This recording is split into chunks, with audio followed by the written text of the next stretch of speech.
Hello guys, in today's video I'm going to show you how to fix lag on your Roblox easy and fast.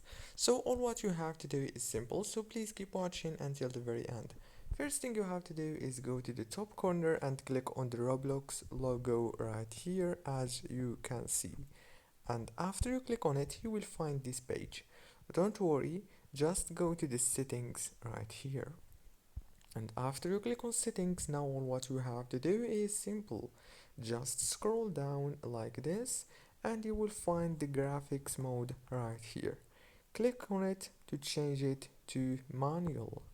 And after you change it, you will find in here graphics quality. Make sure to drop this down like this and leave only two of them like this.